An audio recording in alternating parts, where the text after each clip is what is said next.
Good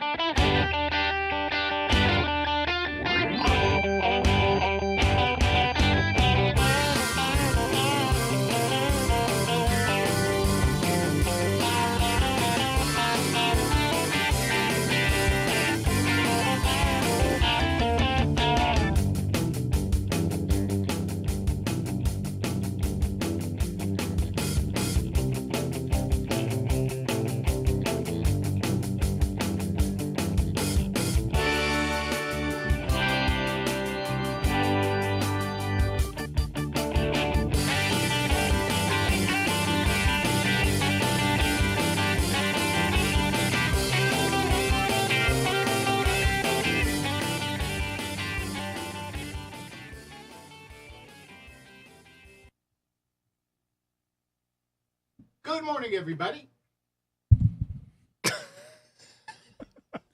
Good morning. You're tuned to Computers 2K now on the Nissan Communications Network.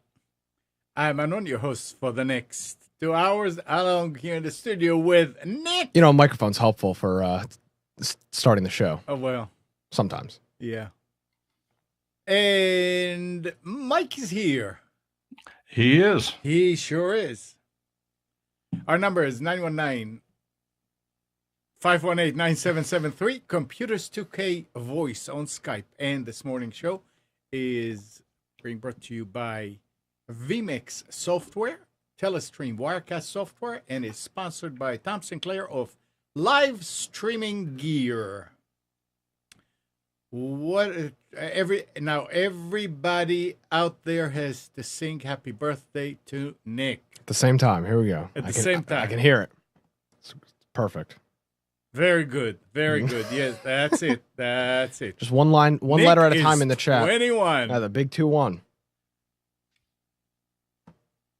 I didn't see that. Where? Yeah. I'm getting all these private messages in the chat. It's great. Oh, okay. Yeah.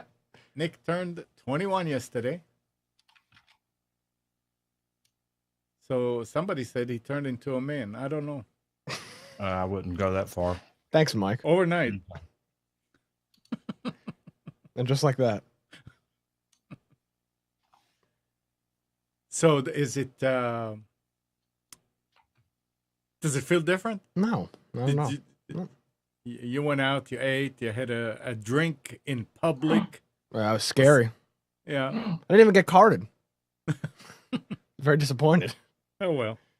Did they card you? They didn't. Oh, that's what you're saying. No. Oh, well. Yeah. But it's all right.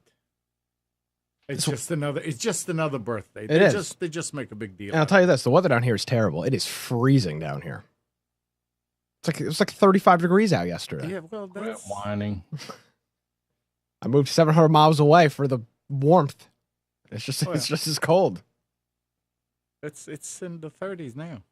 It's cold out. Yeah. So what is going on? What is happening? Nothing, huh? Nothing. That's about it. Y'all have a great day. All right, Mike. Thanks. Let's see. Nick saw Nabil and didn't even speak to him. Okay, so I saw Nabil at the... I didn't know if Nabil watches the show or not. How did you know about Nabil? Because we talked about him? Yeah, I mean, you only mentioned... 500 times you've said hello to him. Yeah, Okay. So I saw Nabil, but I didn't know if Nabil watches Computers 2K now, so I didn't... Yeah. So I didn't... but next time I'll say something. Oh, shoot. I didn't know if he watched Computers 2K now. Yeah. Well, I didn't know.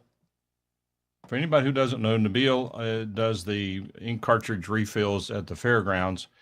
He is probably one of the nicest people I have ever met in my life. Yep. Even if you don't use inkjet cartridges, if you go to the fairgrounds, go into the inside, he's on the inside of the front building towards the front. You'll see him there. He's filling. He has all these cartridges around his booth, and just stop and talk with him. Tell him you hear about him on Computers 2K now. You'll absolutely enjoy meeting him. So now I'll know for next time. Everybody watches Computers 2K now, though. I mean, I should have just assumed. Yeah. I get it. Should have assumed. That's all right. Well, I want to start off with this story, Amnon. So, Oh, I'm sorry. Do you have something? no, go ahead. messed up with the thing. It's not Nissan Communication for Facebook. It's supposed to be C2K, but it's okay. Well, there you I go. just So need to change it. PayPal is cutting, or eBay is cutting off PayPal as its main payment processor for all of its transactions. Yep. So wait. Say that again. eBay is cutting off PayPal as its main transaction service for payment processing. There's got to be more to the story. No, What do you that's it. mean? eBay owns PayPal. I right? understand, and they're moving to it's add-in or something like that. Actually, Mike, they sold it. They separated from it a few years ago. They used to own it. Okay. They're moving to an Amsterdam-based ADYEN it's going to be their main product. It doesn't say they're getting rid of PayPal. It just says in 2020 it will remain a payment option, but it will not be the featured. The primary. Yeah, which for people that just check out with debit and credit cards and don't have a PayPal account, you will no longer, I guess, be using PayPal. You'll be using something else, which just is a little odd. Keep using PayPal.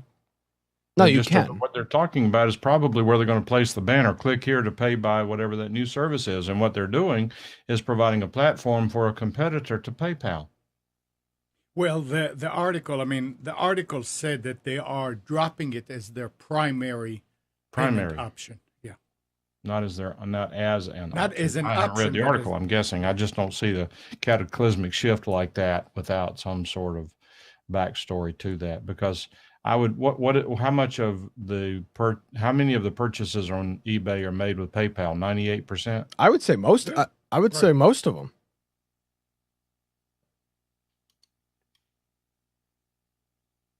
So I'm just reading through the company's Wikipedia page. They've been around since 2006, and they didn't do anything groundbreaking. It just says that they've made the agreement with eBay. I mean, I have no love lost for PayPal. Now, PayPal's a terrible company. I mean, they'll just take your money and freeze it and say, "Oh, fraudulent charges, your money's gone." They're pretty bad.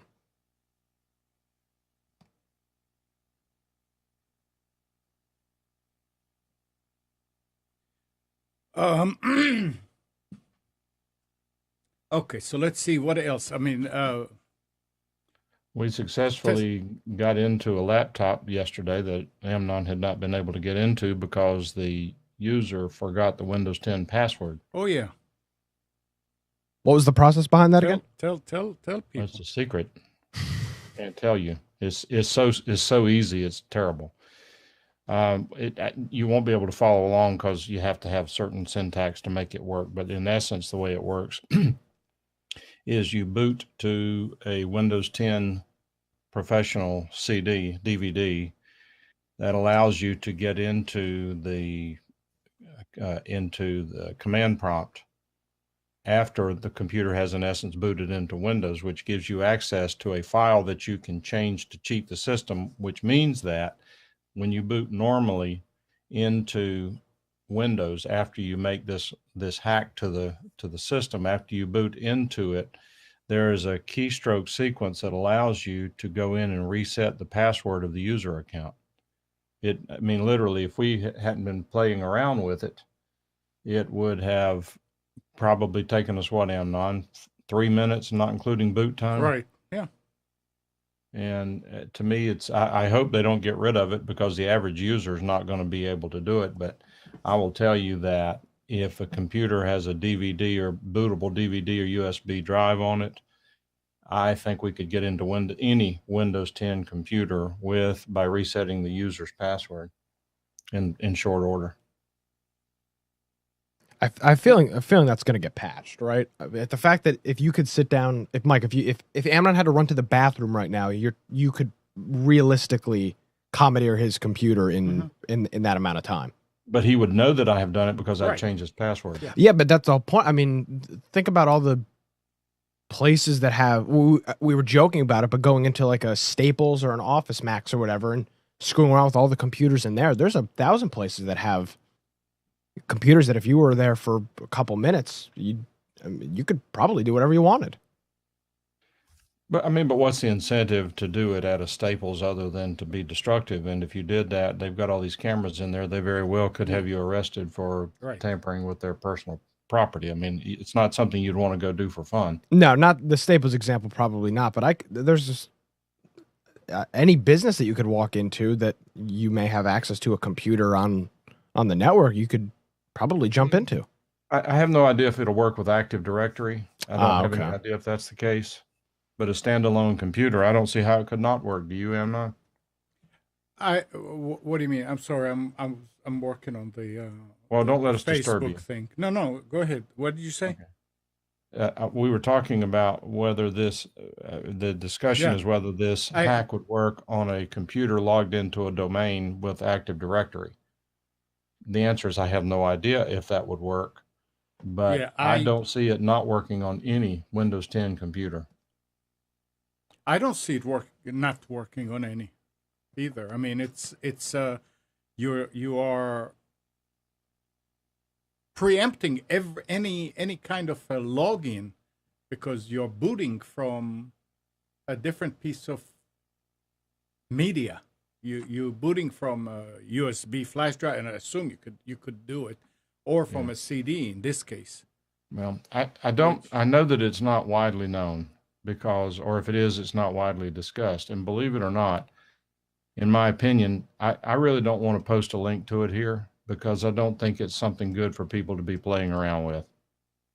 If you can find it on your own, more power to you. But the thing is that it serves a purpose if you don't abuse it. I mean, here is a case of a woman that lost her husband, and she didn't know how to get into his computer to get pictures and things like that, and I couldn't. Of course, you can just go ahead and format the drive, and that's it. But we couldn't do that because what she needed was the stuff that's on the hard drive, the pictures or any documents and things like that. And it's been sitting here for months now because I said, one of these days we'll be able to do it. So don't worry about it, and I'll let you know when it's done. And we talked about it some months ago, and Mike was saying, yeah, there's got to be a way, and he managed, and finally we did it, and it worked. So I don't feel bad about using something like that. I mean, yes, if you put it in the wrong hands, sure, people can take, I wouldn't call it take advantage of it, but abuse it. And they could abuse it. Huh? They can abuse it. Yeah. And I would suggest that any of our regular listeners, if you get into that situation where you're locked out of a Windows 10 account, contact Amnon. We will share it with you. It's not a top secret. I found it on the internet. Right. But I don't want to post it here for people we don't know who they are who want to go out and create havoc with it. And there were a lot of solutions how to do something like this. I mean, I even paid for a program that was like $49 to get it. Didn't work? Didn't work. Just did not work. And then I read about it and people saying, yeah, it doesn't work in every situation, blah, blah. So I said, okay, I don't want to mess up the drive. Let's wait until we know something. Well, you had an image of it. No. I told you I had. Practice safe computing? No, I did not. I mean, I did not want to take, I don't like taking those new computers, new laptops. It's a laptop. I don't like taking them apart to take the hard drive out because. No, I'm not. What? Boot into boot into the DVD and do an image of the hard drive before you boot into it the first time. Okay, I guess I don't know what. I use Terabyte. Yeah. If somebody's got a problem with a computer, I have a 4 terabyte USB hard drive over here. When I get the computer in, the first thing I do is use a paper clip to pop the DVD drive. So before I even power it up, I put the terabyte DVD in the drive, plug in the USB drive. Mm-hmm. As soon as I turn on the computer, it boots into Terabyte, into whatever the program, Image for Linux. Yeah, right. I create an image of that hard drive to my external USB drive, shut the computer down, disconnect everything, take the disk out. Then I boot the computer for the first time to see what the problem is. Okay, see, that way I can't destroy the computer. I never thought about doing this. Or the way that I use all these backup programs is you log into the computer, you install it, and then you run it, and that tells you, okay, we need to reboot it, and say, yeah, go ahead, and it reboots and does it. No. So you can actually boot from. Interesting. Okay. No, I mean, always do that because No. I've only had it happen once or twice, but in cleaning up a virus or cleaning up malware or solving a problem, I have finished breaking a computer before. Yeah, no, I agree. And when it's a desktop, I just put it as a secondary drive on another machine and back it up. But with the laptops, I don't like to do it because when you take out the hard drive, and when you open the machine to take out the hard drive, it's not a cover that you just slide over. I always end up with extra parts. No, It don't take anything apart. Yeah. All right. Yeah, you see, you learn something You learn every day. something. Aren't you glad you listened Absolutely. to Computers 2K? I am so glad I listened. Let's wrap up today. the show. I think that's a good stopping point. We learned something new. Yep. 919-518-9773. Computers 2K voice on Skype. And somebody needs to call her. This is going to get real boring real fast. Yep. Somebody needs to call in and bring up something new. So Spence is not listen, here today. listen to this. Tesla. You wouldn't think about this. Tesla is bringing photovoltaic panels and Powerwall batteries to U.S. retail giant Home Depot. According to Bloomberg, the tech pioneer is beginning to roll out Tesla-branded selling spaces at 800 of the retailer's location. The areas which will be outfitted during the first half of this year are staffed by Tesla employees and can demonstrate its solar panels and Powerwall battery. Lowe's, the second largest U.S. home improvement chain after Home Depot, has also been in discussion with Tesla about selling its solar products. So said people familiar with the situation. At some point, Home Depot may also offer Tesla's much anticipated solar roof, said one of the people who asked not to be identified because of deliberations are private. The products will be highlighted in high-profile display, which are 12 feet tall and 7 feet wide. Some locations will be fitted with visual demonstrations that show how the product works. I love it. Maybe they'll start selling Teslas in the parking lot too, cars, since they don't allow them to sell it through dealerships.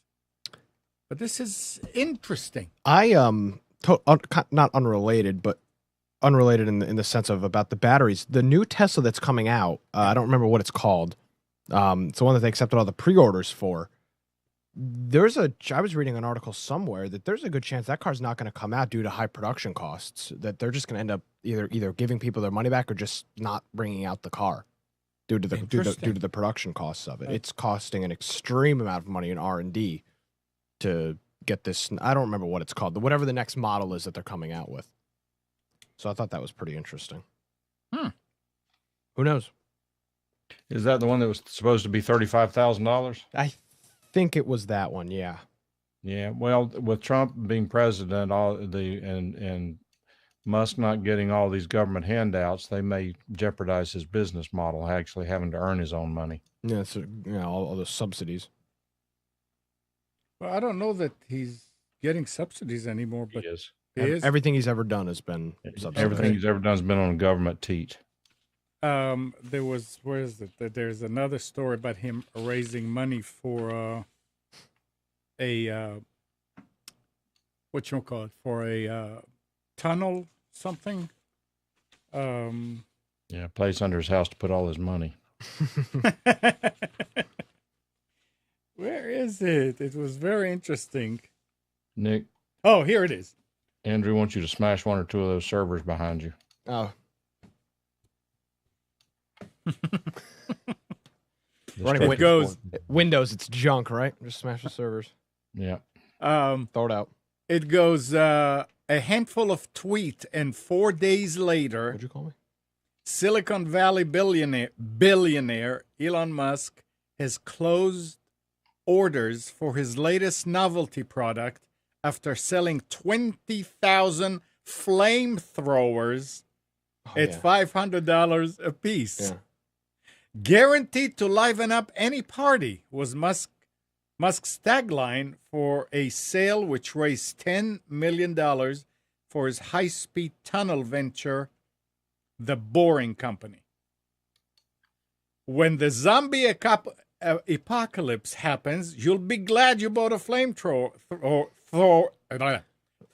What? He tweeted last Saturday. Works against hordes of the undead or your money back. So you couldn't get your money back if zombies came in and this didn't work against him. But he sold $10 million. He's a great man. It's you got to give it to him. He's innovative. He figures out ways to, and it's funny too. You know, somebody probably had flamethrowers somewhere and they didn't know what to do with them. And he said, "Oh, you know what? We can do something." So, Mike, are you buying one? Apparently, I am. Until I eat.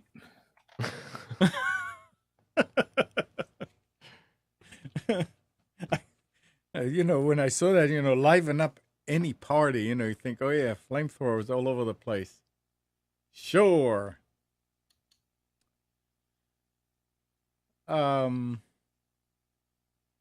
Nick, what's going on with Bitcoin? Oh. Oh. I don't know. I bought some more, though. Is that a great price? Let's check what's up right now. It's hovering in the mid. It's been hovering in the mid to low 8,000s. It's at 8780 this morning.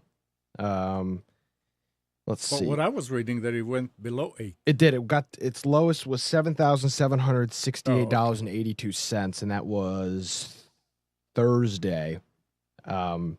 Just Monday this week, it was at 11,000. And I'm sorry, Monday this week was at 11,000. Now Thursday, middle of the afternoon, it looks like it hit 7,700, and now it's at about 8,700. So, perfect time to buy. There were other stories about cryptocurrency that are. It's an interesting trend. Well, said that J.P. Morgan, Chase, Bank of America, and Citigroup said Friday they are no longer allowing customers to buy cryptocurrencies using credit cards. At this time, we are not processing cryptocurrency purchases using credit cards due to the volatility and risks involved. A JP Morgan Chase spokesperson said in a statement to CNBC. That doesn't make any sense. We will review the issue as the market evolves. I guess a lot of people are going into debt buying cryptocurrencies with credit cards, and they say, you know what? We're going to stop it because these people don't have the money to pay back. Yeah, but they want you in debt. I understand, but they don't want to lose that because people can say, oh, well, we can't pay it. I don't know how else you'd buy it. I mean, I don't know. Any of the cryptocurrency I've ever bought has been on a debit card from my bank. Well, it's there. You may find out that that you can't do that anymore. Well, that's unfortunate. I don't know. I still think that it's a big risk. Oh, it is a huge risk. And I don't have money to throw away, so to speak, to take a chance that I will lose it. So maybe that's a way to protect people. I don't know. I think they're protecting themselves, but because I don't think they care about protecting people. What do you think, Mike? Oh, which part? Protecting people or protect themselves? Government? No, J.P. Morgan. Credit companies. But you got a really loud speaker in the room. No, they don't give a crap about protecting people. It's all about themselves. I don't know who I don't understand who they're protecting. They're not protecting themselves. Why would they not allow me to go and spend my money at a third party place? They're not buying the cryptocurrency. Right. I'm buying it. You're talking about the credit card companies putting a limit on it, That's what or it's the No, banks? no doing it? limit. Oh, yeah. Let's But, not look, embarrass. Let's not embarrass Mike. He's not listening. He's if doing if something. you if a That credit card company thinks you're using a credit card to purchase drugs like Andrew does, they will stop your credit card because they know you'll get in over your head and you won't be able to pay them back. They don't want to lose the money. Well, Okay. that's the story here. That J.P. Morgan, Chase, Bank of America, and Citigroup said that they are not going to allow people anymore. They're not going to process any uh, transactions where people are buying cryptocurrency. They're not going to allow you to buy it with their credit cards. It's actually a conversion, and the risk is being shifted to the credit card company. Yeah, in a way. Yeah. Interesting.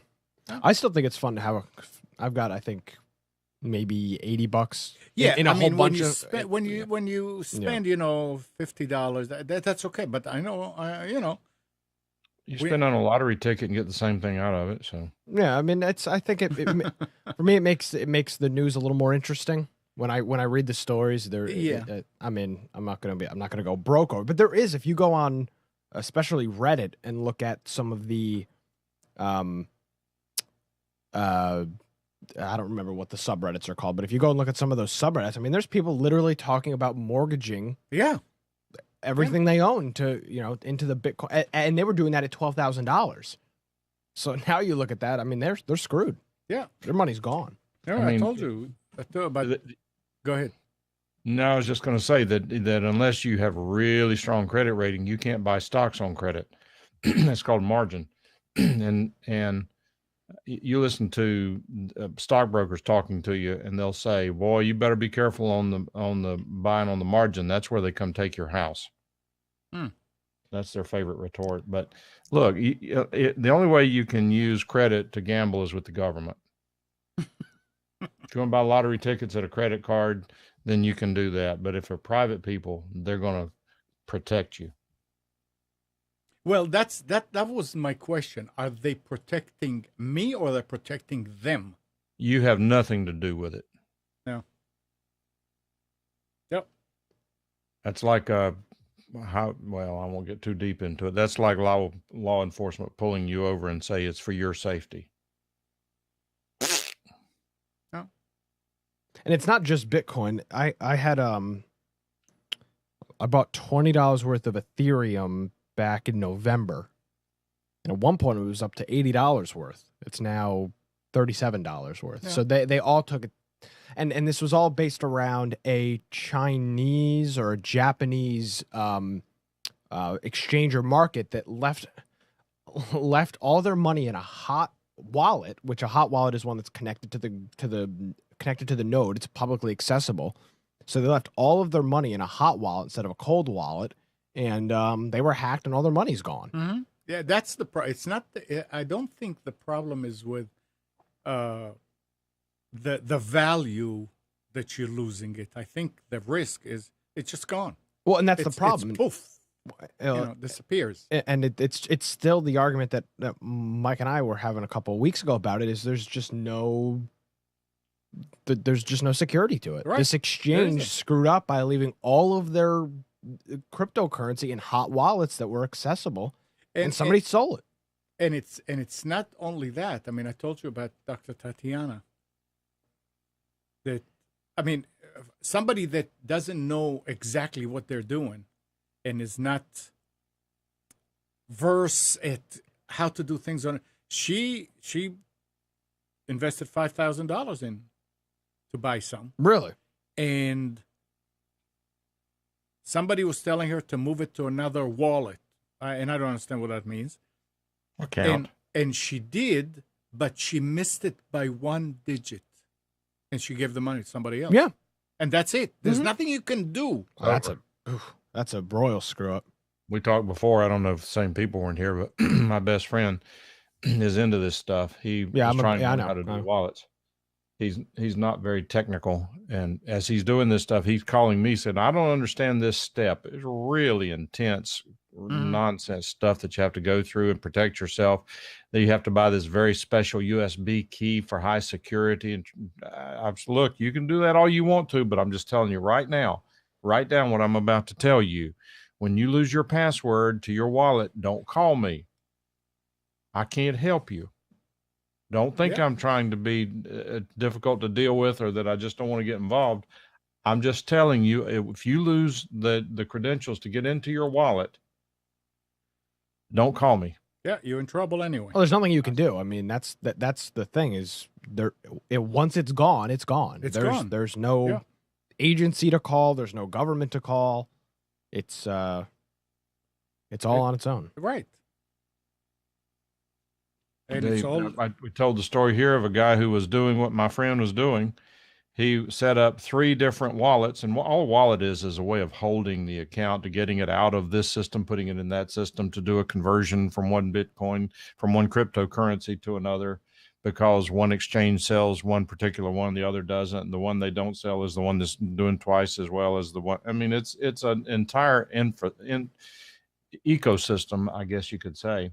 Yeah. And having said that, this one guy set up 3 wallets. He got real busy. And as you do this stuff, it's even like working on computers. You get tired, you get frustrated, you do things. Wait a minute, what did I just changed the password. What was my password? Oh, no, I can't remember what it was. I mean, it's happened to anybody who's worked on a computer over 4 minutes. And this guy set up 3 wallets. Unfortunately, he put a Bitcoin in each one and forgot the password to one of them. It's a $12,000 mistake. It was 20 at the time he discovered it. Oh, there you go. $20,000 mistake. Yep. And as Merle says, you write the password down. Yes, that's true. Somebody doesn't hack it, but it's what I told my friend. I said, I am telling you, you pretend like you're an airline pilot. You write down every step. You have a checklist. You go back over your steps. Make sure that even maybe have your wife go through your checklist and make sure it's accurate. Mm-hmm. Because if you lose it, you're toast. Yeah, it's again, if you have the money to throw away, then you're probably reckless with it anyway. Well, I don't know. Some people have made millions on this nonsense, and I even hate to bring this up, but let me just throw this out there. Yeah, throw it. Well, I mean, it's like Q and some other nonsense. It's just talk, but there is at least one theory being circulated, and we can say, mark this now, February, what is it, 4th, 2018. We'll kind of watch to see if there's any truth to this. It may be totally nonsense, but what has happened with cryptocurrency is that not only have foreign governments learned that it gives them independence from the EU and from other BRIC nations, whatever gives them. Venezuela's gone to all cryptocurrency, from what I understand.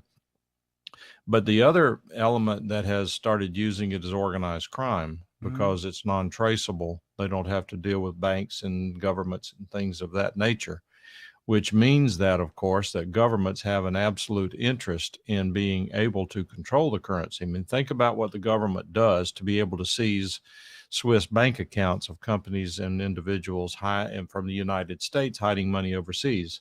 Now there are statutes saying that you have to disclose to the United States government how much money you have in a Swiss bank account. I think there may have been somebody, I haven't read this in a long, long time, so this could be wholly inaccurate, but I know that Swiss bank account, being the oasis away from the world, is not what it used to be. The world of banking. Having said that, the theory out there is that the big money people in this country, the Chase banks, the Goldman Sachs, all the big money people, even the Federal Reserve to an extent, the reason you're seeing these roller coaster movements in cryptocurrency is because they're learning how to control it. They're learning how to affect it by doing things to affect the market. It's almost like doing a test flight of a drone when you want to push forward on the stick to see if it makes it go up or down. How far to the left can I go? How far to the right can I go? Does it climb as well as it should? How much fuel do I have? How long will it last? How long does the battery last?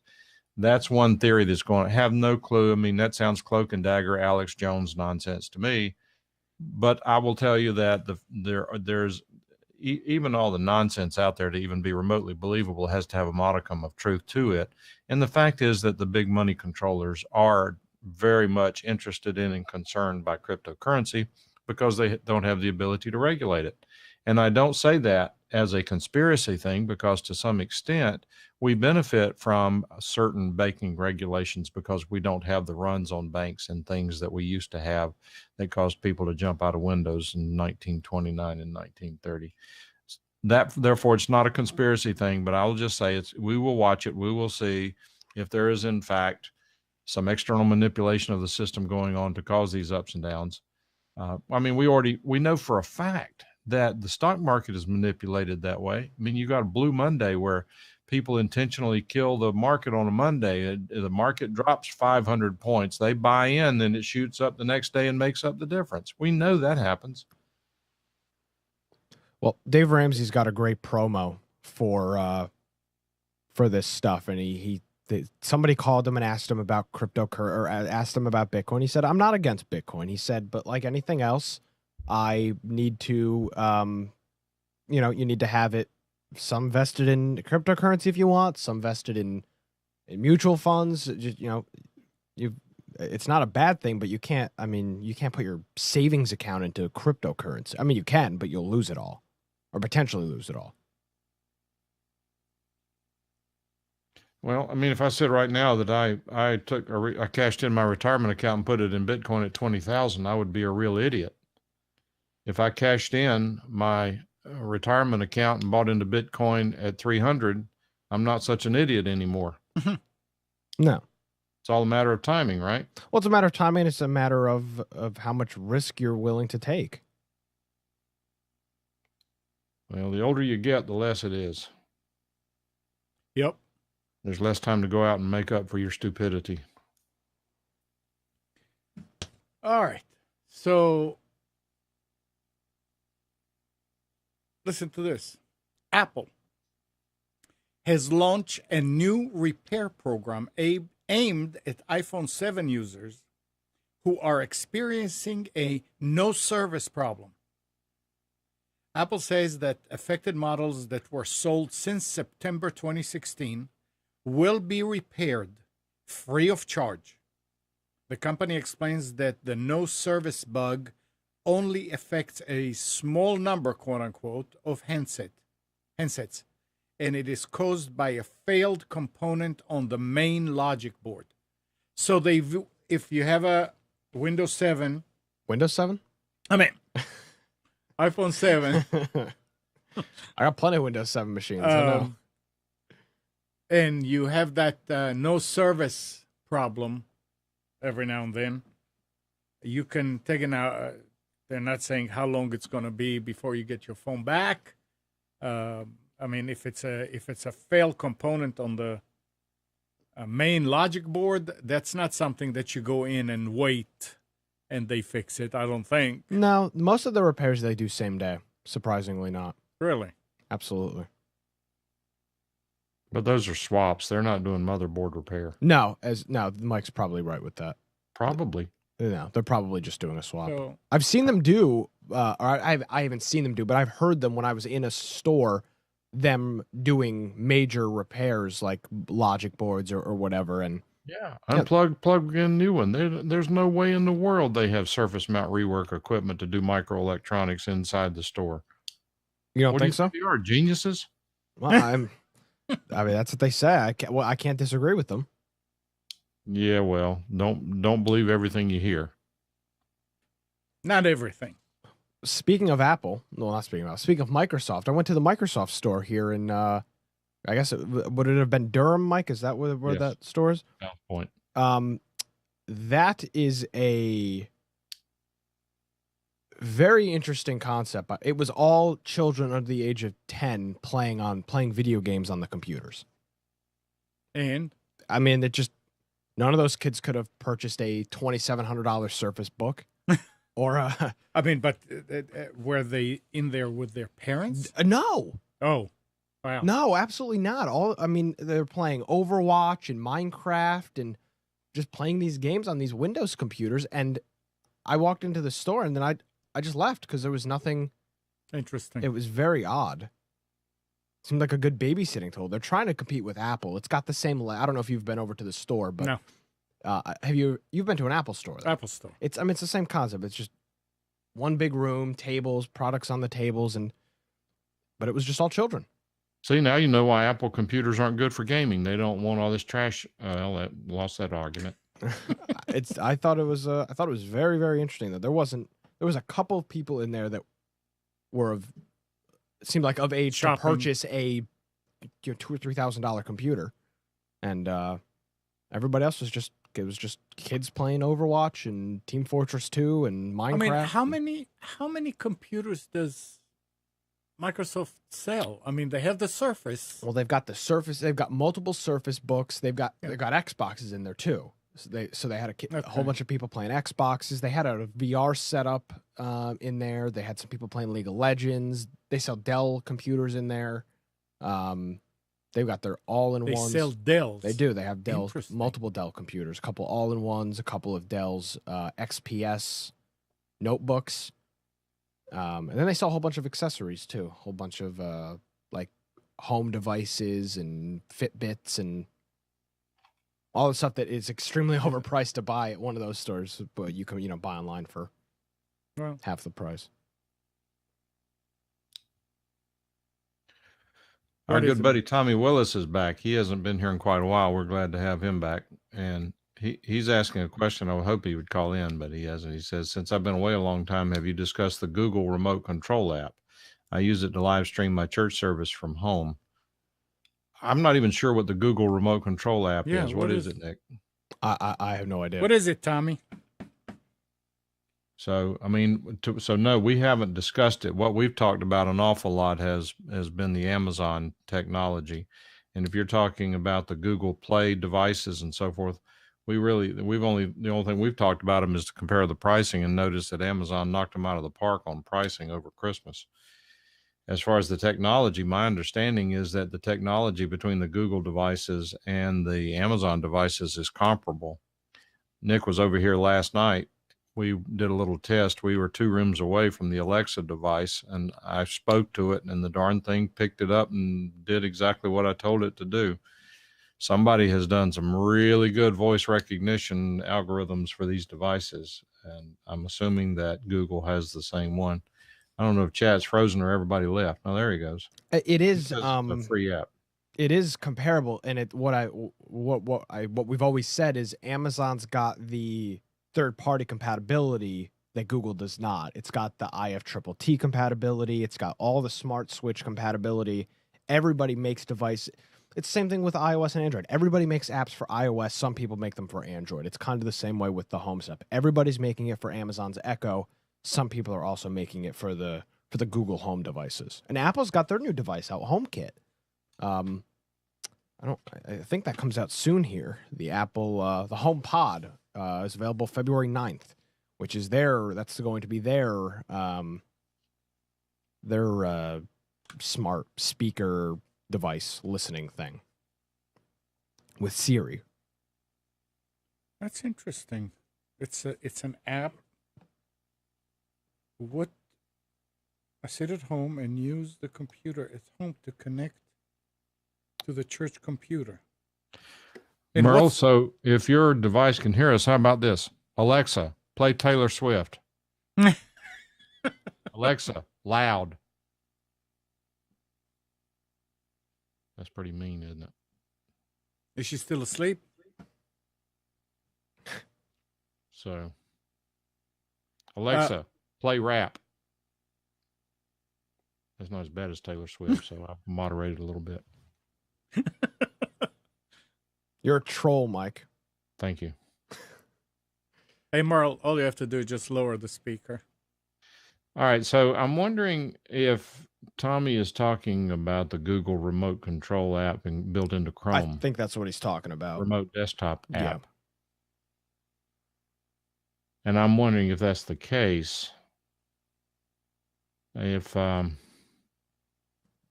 would also like to know if anyone has used the Google remote desktop app, because I will tell you that I got it all of a sudden again. I have been flagged again by TeamViewer as using it for commercial purposes, which I'm not. But I actually have it as a backup for accessing one of the computers at work. It's my third backup for remote control. and I've used it once, I think, and it worked all right. But if some reason Chrome closes or Chrome crashes, it won't work. And what happened if TeamViewer? I've had screwed up? TeamViewer die. Yeah. I think 3 times. I've had to go out there and Yeah. not out. Well, I've had to go out. I've had to have it rebooted twice, and I've been able to kill it with another remote desktop application a couple of times. Yeah, I mean, as a backup, it's anything would. But I would love to know if what people are using as a TeamViewer alternative that's paid for. Well, there's another one that's free that's good. What's the free one called? AnyDesk. AnyDesk, because TeamViewer is not TeamViewer's nicking killing people, and AnyDesk, interesting. Made by former TeamViewer employees. Interesting. I'm going to give this an installation. Oh, and they do have a premium. Let's see what that calls. It's cheaper, but it's still expensive. Um, It's like $30 a month or something, as I recall. I mean, I don't use much of any remote desktop. I mean, every now and then, when Nick needs to get in here and do something, I'll bring it up. But me to use it, what is Nick, is TeamViewer just bloated with things that normally you would not need? The average user does not need that they have there. They've got about everything in that software. I don't think it's bloated. The problem is it's meant for free, non-commercial use, and if they think you're using it for commercial No, I understand use, that, but I'm talking ding your about. I account. mean, I see how much CPU it's taking and all that. Is there? I mean, that other kind, that AnyDesk. I mean, could a employee comes up and say, you know what, we don't need all that junk in there. We can build a light one that will let people. I mean, 90% of the people do what they want, getting into their computer at home, and it will use less CPU. I mean, is that the kind of situation? There's one built into Windows called a remote desktop. Yeah, And it works miraculously well. Doesn't do The audio. problem is that it is a major security yeah, risk. right. It's vulnerable. That's the problem. I had those guys, these guys I helped with their computer. That's how we logged into their computer. That one computer got hacked with ransomware, and if that computer had been connected to their online backup drive appropriately, it probably would have encrypted every file on their network drive. Oh.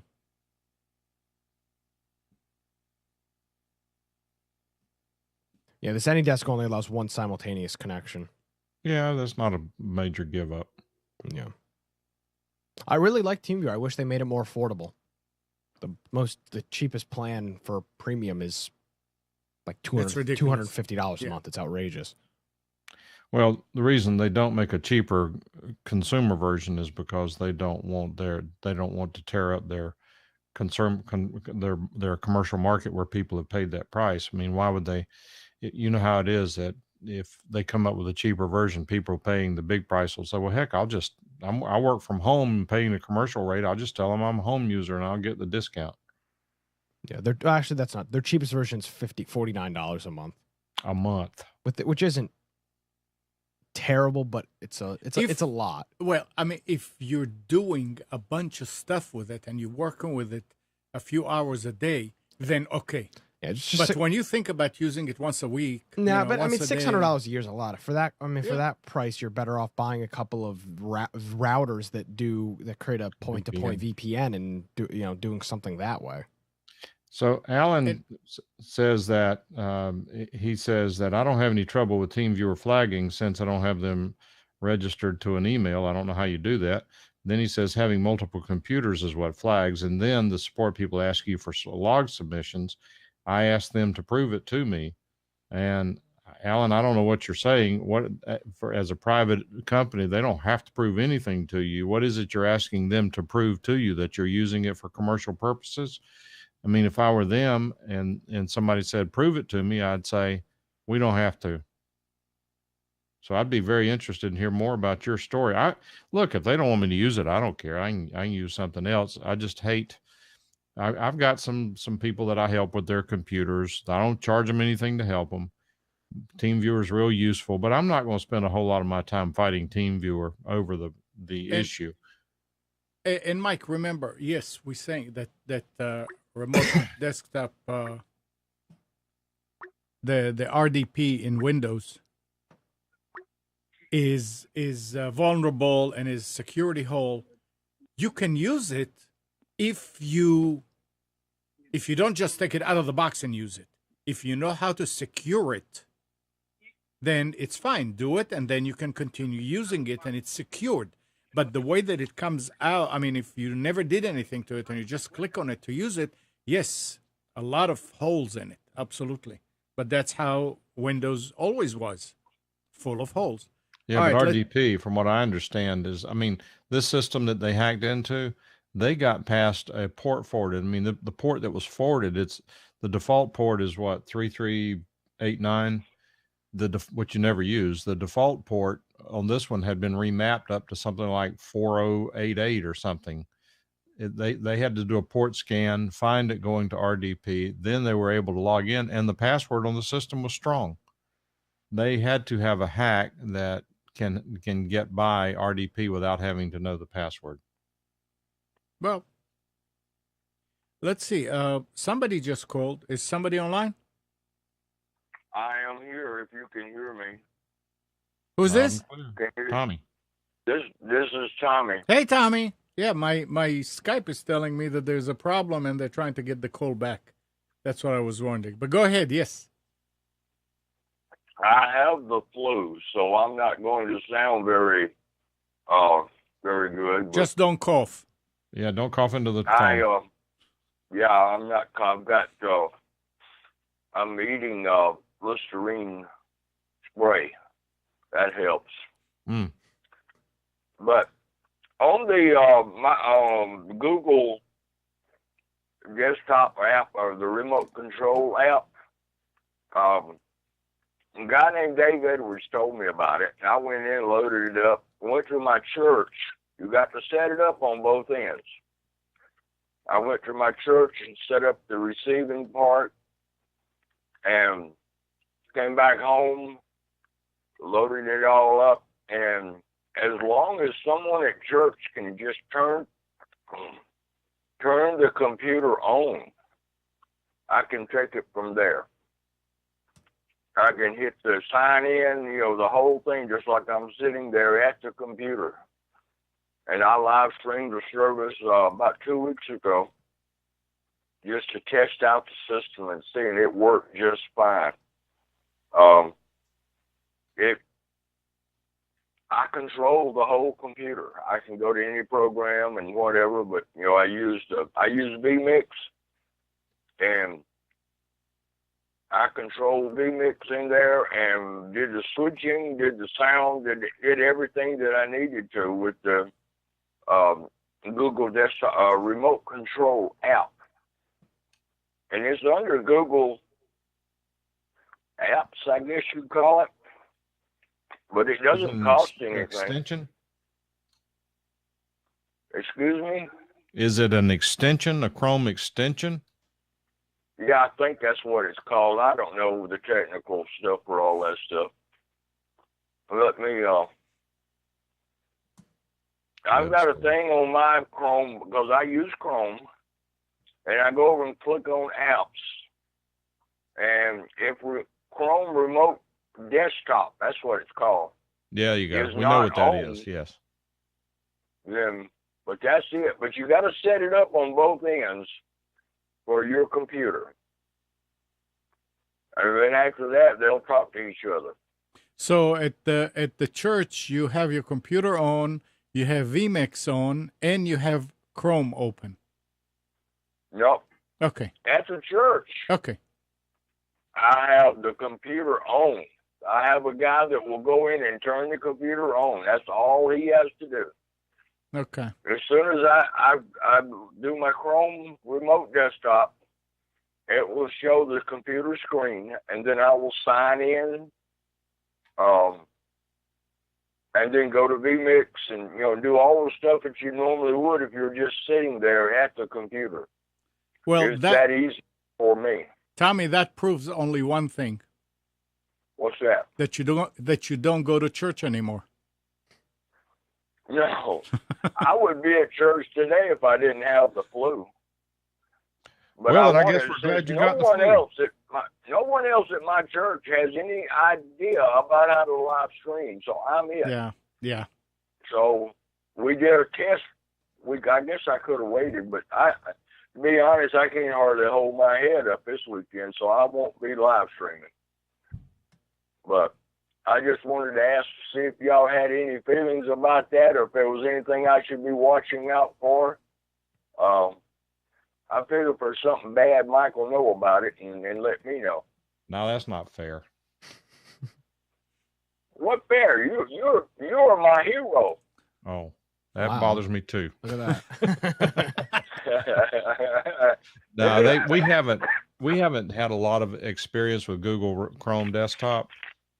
But at the same time, we haven't heard anything. I haven't heard anything really negative about it. What I'm afraid of is that either we haven't heard much about it or it has not yet been seriously hacked yet. The main thing is that you just stay on top of it. Keep watching. Anytime you see anything funny, take action quickly. Well, the church computer is off when it's not being used. Right. So hopefully that'll save that part of it. Do you have? Luckily, you can't turn it on by remote control, but do what? Do you have an image of the hard drive, a safety image of the hard drive, so you don't have to reinstall anything if you get whacked? No, I heard you talking about that a while back, and I need to look that up and get started on that. I definitely need to do that. Yeah, you need to do that on every computer that you have control over, because when you start trying to find product keys and reinstall things, find your pictures and all that, I had these friends of mine who got whacked, as I was just talking about, with ransomware. There was no recovery at all from that event. The only reason that we were able to get them going again is because I had a backup of their hard drive. All I had to do was restore it to a new drive, put the drive in, boom, they were good to go. You couldn't use the original drive whatsoever, huh? I probably could. It's sitting right over here on one of my desktop over here, but the price of a replacement drive was $90. I didn't know enough about the ransomware to know whether it could embed itself into the firmware of the drive, which some can. Some rootkits can embed themselves there. I didn't want to take a chance with it and have another problem. Plus, their drive was 2 or 3 years old. They didn't mind buying a new drive that would give them an extra life theoretically. So I suspect, based on the research I've done since then, is that I can just wipe this drive and we should be good to go. But the other thing is, by letting it sit over here for a few months, when I run some virus and malware detection tools on it now compared to 2 or 3 months ago, those tools have been improved. The virus signatures have been updated. They're much more likely to recognize the problem now than they would have been back then when it was brand new. Okay. Well, I got to get on to that. I may be getting in touch with you about if I miss something, but I definitely got to do that. I've got 3 computers. I got my studio computer, my home computer, and my church computer, I guess you'd call it. I don't own it, but it's mine because no one else knows how to use it. So right. Well, I don't mean this to sound. I'm in a church with a lot of old people. Yeah, I get it. I'm not saying this to be ugly, and I'm not saying it to you specifically, Tommy, but anybody who has what I would call a mission critical system, which you can have when you're talking about all the trouble, the pain it goes through to set up a video computer. Anybody who doesn't have an image, a current image of that hard drive, is just asking for trouble. Yeah. Okay. I will get on to that. Especially since you can get I can do that with a DVD, you said? I believe you said? Well, there are numbers of ways to do it. You have to have a media that you can boot to, like a USB key or a CD drive or DVD drive. A CD is all you need for the backup software. You need to be able to boot into this alternate operating system. I use one, in case you haven't been able to listen, I use one called Image for Linux, which is released by Terabyte Unlimited. Once you know how to use it, it is totally trivial. Unfortunately, it's very geeky to get to the trivial part. Amnon use. What's the one you use, Amnon? I use Acronis. Do you boot to the disk or do you install it? No, I install it, and once it's installed, I run it and tell it what to do, and it will reboot and then start doing it on its own. Okay. I do not like installing software on potentially problem computers. Number one, you've got to be able to log into the computer. Yeah.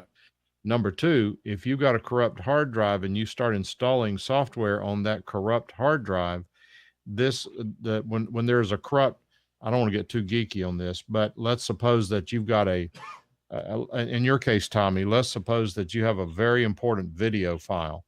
That video file on your hard drive might cover 1,000 different sectors that are not connected to each other. If you lose the very first header file that says where all those sectors are and where it links all these files together, then if that file gets corrupt, then when you start installing new software on that computer, those other sectors that have been orphaned can very easily look available to the operating system. So you start writing that new program into these sectors that you want to recover somehow. That's why I like, and I believe Acronis has it too, that they have a disk. You can boot to that disk. You can also make a bootable USB key. The only trick to it is it requires that the computer be set in its BIOS to boot to that USB or CD drive. Once it is, you boot to that drive, you run the program, you have a USB 1 terabyte hard drive plugged in, for example, and all you do is, before you even start Windows, you boot to this disk, the system on this disk, tell it to make an image of your hard drive to the external drive, and once that's done, you can take that computer and throw it off a bridge, because you can recreate it tomorrow if you got identical hardware. But don't do that, Tommy. Yeah, why not? I've been tempted. Well, I got a bridge I'd like to throw some stuff off of, but I guess not. Thank you, Mike. I appreciate that. Good luck. Take care, Sorry Tommy. you're sick, but we're glad to have you. Hope you feel better soon. If you see a small explosion in southern Alabama, then just don't pay any attention. It was me doing something wrong that Mike told me to do. Uh-oh. I'm just going to blame you. Are you in Alabama? I'm in Tommy, Alabama. Oh, I thought you were in Raleigh. No.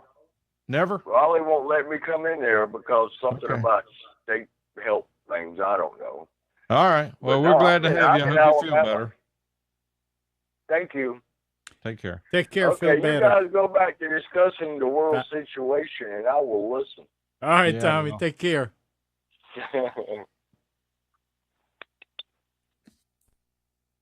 All right. 919-518-9773. Computers 2K Voice on Skype.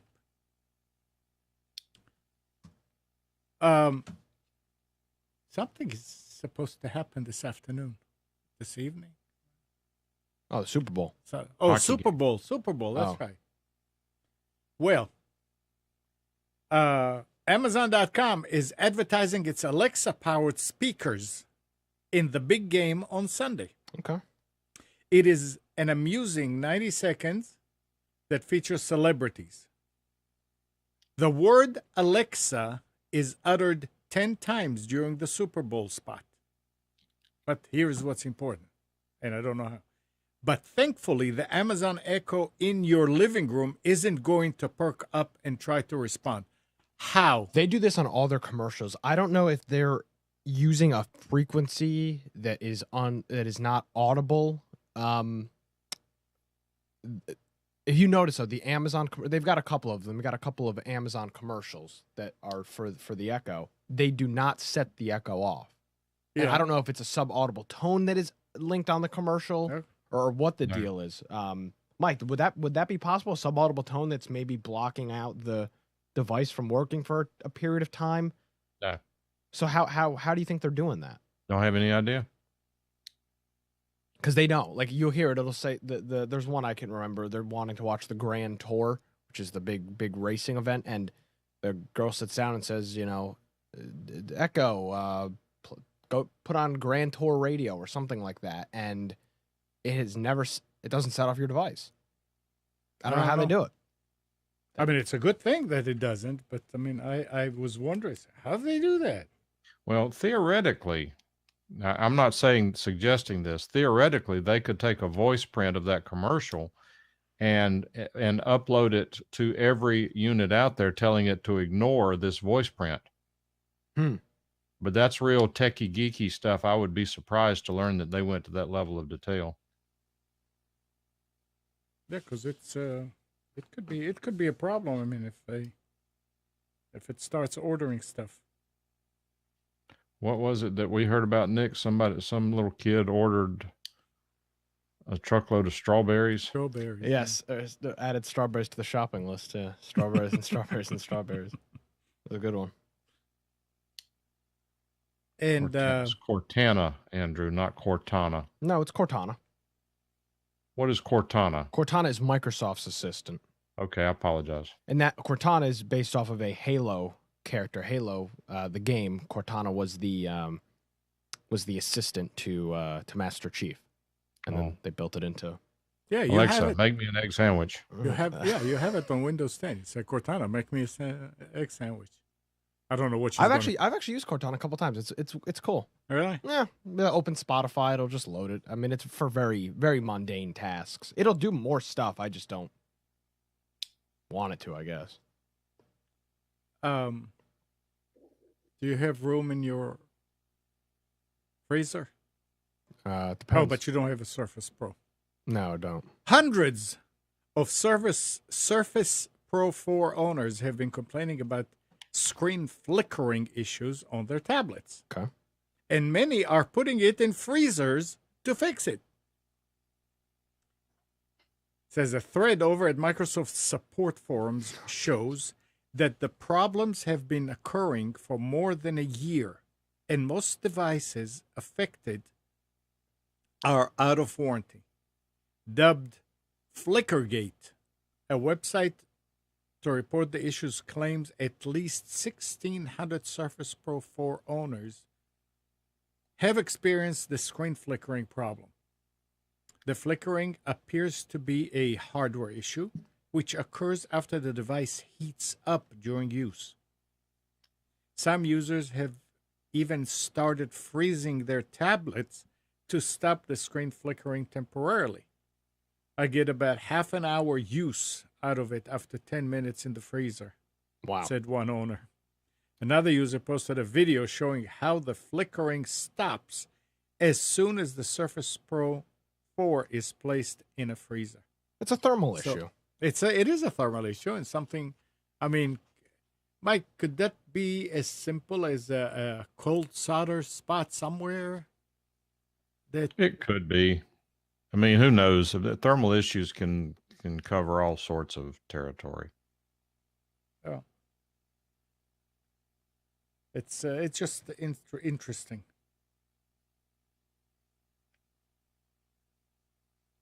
Freezer. Where a Microsoft product belongs. That or the garbage can.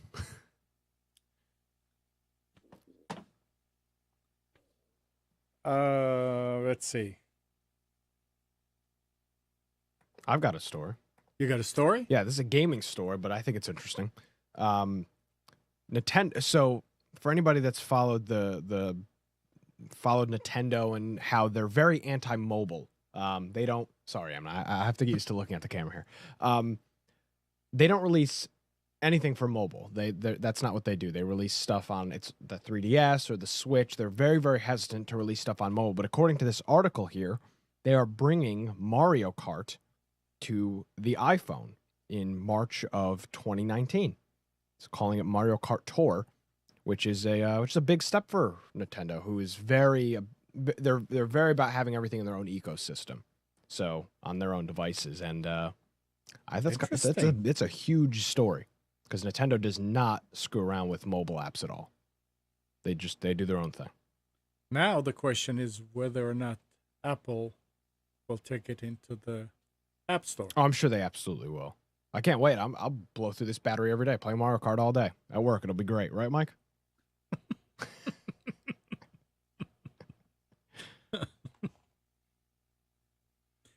Well, 2.5 years after the company made it available to the general public, Windows 10 is now the most popular operating systems from Microsoft, according to analytics firm StarCounter. So finally, Windows 10 is up there, and it's being used on more computers than others. Didn't take long, did it? No, not really. I'd say yes. This is like the commercial. He was sarcastic on top of his sarcasm, so it's double sarcasm. But I don't know.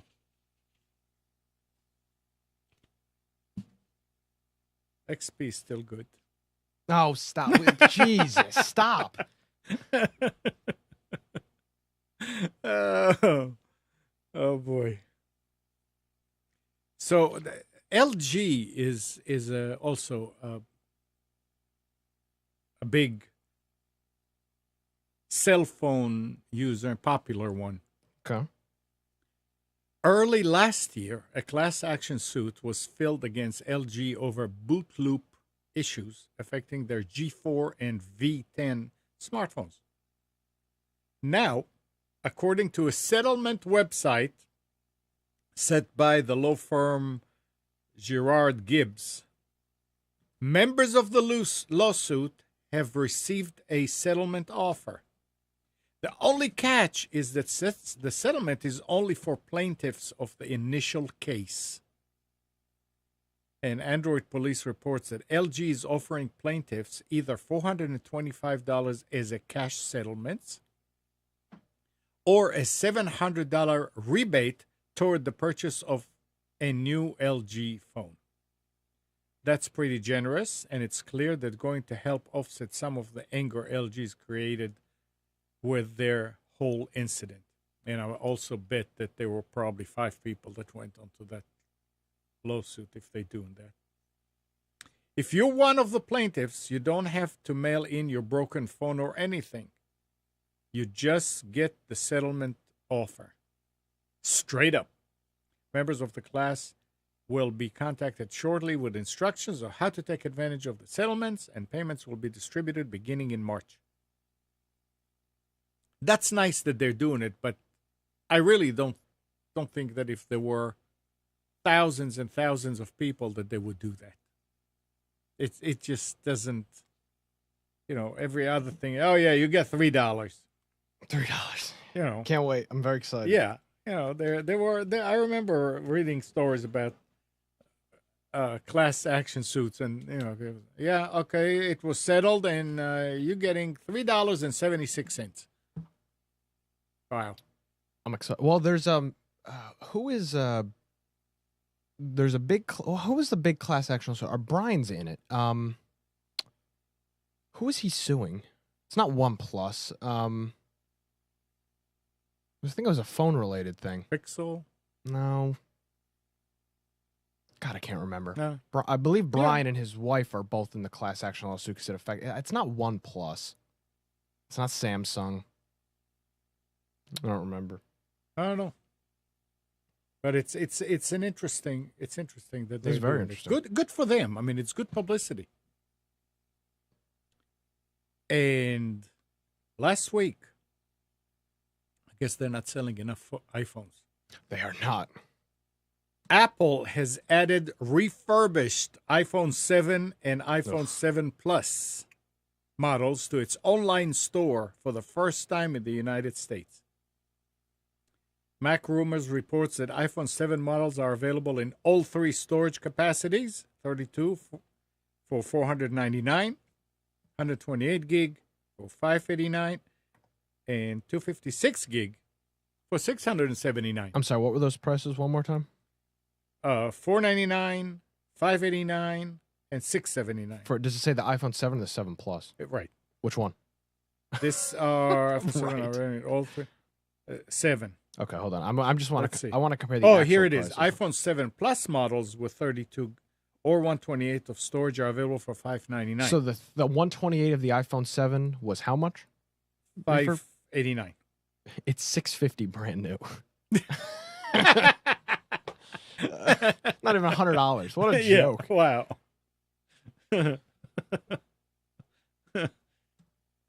Well,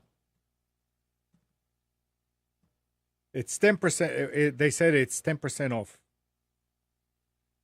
There are no 256 gig in stock. And it's available in black, gold, and rose color. Rose gold. They're thoroughly inspected, tested, cleaned, and repackaged with a new white box and all manuals and accessories. And Apple also installs a new battery and replaces the outer shell, making it nearly impossible to distinguish between a refurbished and brand new iPhone. Any refurbished iPhone models come with Apple's standard 1-year warranty, effective on the day the device is delivered. The warranty can be extended to up to 2 years from an original purchase date with Apple Care Plus at a cost of $129 for the iPhone 7 and $149 for the iPhone 7 Plus. So, you know, they need the income, I guess. They nobody is buying the iPhone X. A little unrelated, but Well, literally nobody is buying this phone. Like they can't give it away. Yeah, it's a problem for them. It's a problem. And this is the first time they've ever had to deal with this, because every single phone that they've ever released since the iPhone, I guess it would be the iPhone 3, the original one, has been a whopping success. Yeah. People have been standing in lines, Right? freaking out about getting these phones, and Suddenly now, nobody cares. Yep. Very interesting. yeah, it is. Mike, which iPhone do you have? I have the 6. And it's still working fine, right? No, Oh, sorry. no, the battery runs down about 5:30 at night. My mother has got an iPhone 6, and the phone will read 10% battery, and she'll plug it in, and then it'll jump to like 75. And she just unplugs it, and it's good to go. But this is all part of their planned obsolescence. They purposely screw with these devices so that you have to go get new ones. Nobody can tell me anything that will change my mind on that. They are absolutely unequivocally screwing with these devices. I was running a story, but I don't think I printed it. That they said that they don't do that kind of stuff. They're full of. They they're don't full of it. degrade phones. Yeah, they are absolutely full of it. If they're not doing it deliberately, they're doing it incompetently. Yeah, which I don't believe they're That's doing. even worse, Which I don't yeah. believe they're doing it incompetently either. I think this is a very calculated, very calculated thing. Oh. Now listen to this. Office loyalists. Microsoft Office. Microsoft Oh, okay. Office. Microsoft on Thursday provided an update on Office 2019, in which it revealed that the apps will only run on Windows 10. I guess that makes sense. Well, it says a support article for service and support of Windows and Office. Microsoft has revealed you'll need to upgrade to Windows 10 if you want the latest version of Office without subscribing to the company's Office 365 service. It's a move that clearly designed to push businesses that are holding off on Office 365 into subscriptions. So it sounds like if you have Office 365, you will be able to use it. But if you want to get Office 2019, no. Well, what is Office 20? I don't believe they sell. I don't think they sell Office still as Yeah, an you independent can buy thing. Office 2016. Yes. I didn't think that. I didn't think that was the case. I thought you had to is. get Office. No, you do not have to do the online version. I have the standalone version. Okay, I thought they stopped doing that once they brought out 365. I guess that makes sense. Nobody would update to Office 2019 without running a recent version of Windows. Not necessarily. I mean, I know people that are running later versions on Windows 7 and who wasn't there. Office, I still, when I was using the XP computer, which I eliminated Yeah. last year, Yay. You I could was still running Office 2003 on it. Yeah. I've had Office 2003, 2007, 2010, Right. 2013, now 2016. There's really not much difference between Office 2003 and Office 2016 except a bunch of visual changes. But see, you're proving my point. You would never have installed Office 2016 on your XP machine because 03 was more than sufficient, and it would have been useless for you to pay the $150 it would cost to upgrade it, right? Correct. Yeah. I mean, if you spend money, you want to get benefit. If you can't identify the benefit, you don't Yeah. spend the money. I mean, I don't know how many people are doing Office upgrades every time. Oh, yeah. I think it's kind of like what people do with Windows. You don't upgrade your computer from Windows Vista to Windows 10. You just get a new computer, and then when you get your new computer, you get new Office. But I believe that with Office, like, I mean, Mike, at your office, law office, what version of Office is being used? Not the latest one? 2013. very Okay. common. Very common. It's just not worth the cost to upgrade everybody for no benefit. Now, Well, hang on. uh-huh. Hang on. We're on the Microsoft VLK program. We Okay. can upgrade for free. Hmm. Because we're paying a monthly fee. We get the latest version. So why? And the reason, Go ahead. there's some political reasons why we haven't, but we're also very quickly switching over to Microsoft Office 365, and we're going to eliminate our Exchange server. Makes sense. Yeah, then you don't need anybody to maintain it. And well, I know, but we've got 33 servers, so getting rid of one's not going to help a whole lot. But the transition, though, we will be paying a monthly fee to Microsoft to manage our email, and no one, including me, objects to that because it's a value-added service. Whenever you pay Office 365 from home, you're getting really nothing for the ongoing privilege.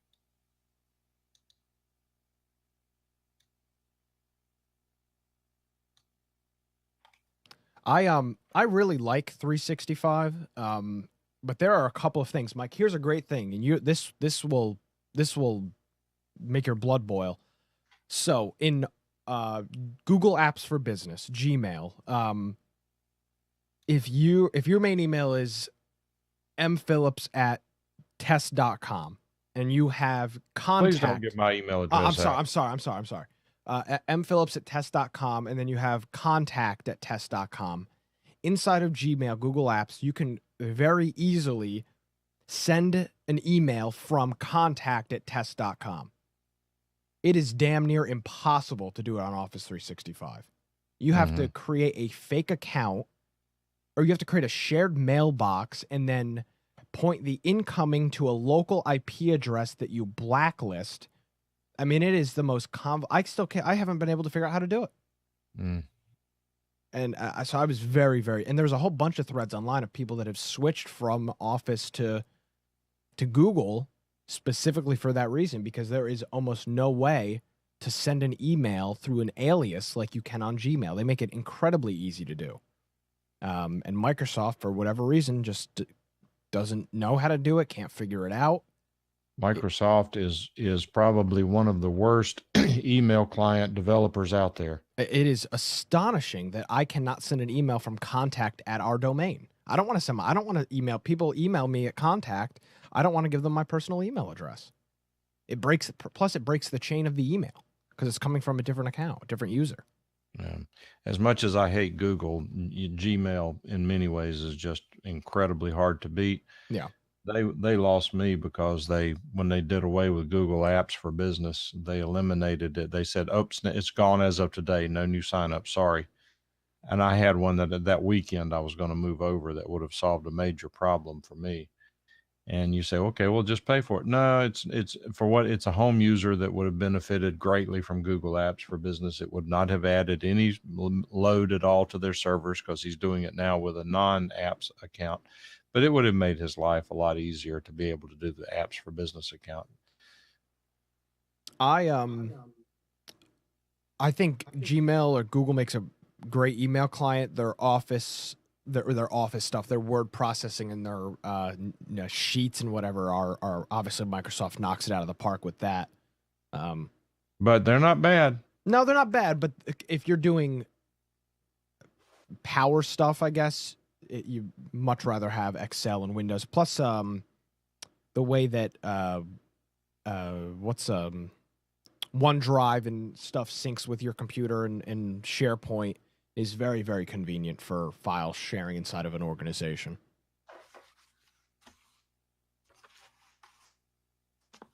But I'm just very, very disappointed that I cannot send an email from an alias inside of Office 365.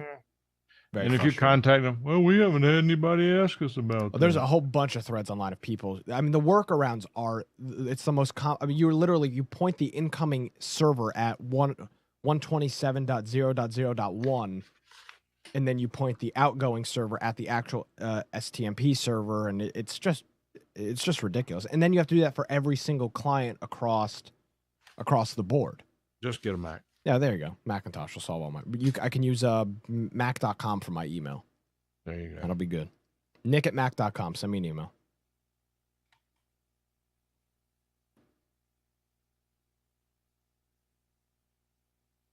Windows Live Mail is horrible. Throw it out. I do like the Outlook client though. I've never used it. I never used it before this, and I really like the Outlook client on Windows. You mean the desktop application? Yes, yeah, I really like using that client. I mean, it's the de facto standard in business. Yeah, and it works, but there are major issues with it that I have to deal with on a day in day out basis. So what I do is I just back away from it a little bit and say, well, it's just the way it is. They're not going to give you what you want. One of the problems that I have with the Outlook client, I have these buddies that I help with their computers. They have terrible email problems. I currently have a Frankenstein setup for them where their domain forwards to a Gmail account. When they send from Outlook, they send through the SMTP server on my server. I mean, it's just a Frankenstein situation. The solution for them would be to move their domain to Microsoft Office 365 and send and receive with IMAP through those accounts like everyone else does. They don't need aliases. That's not a problem for them. They don't need send as. That's not a problem for them. What's a problem for them is they use Office 2010 and Microsoft says that it does not have sufficient security to work with Office 365.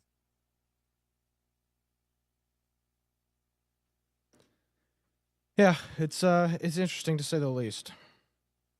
I think Google makes a lot of great products, except for their Word or Excel processors. Those if they'd release a desktop app, they would be killer.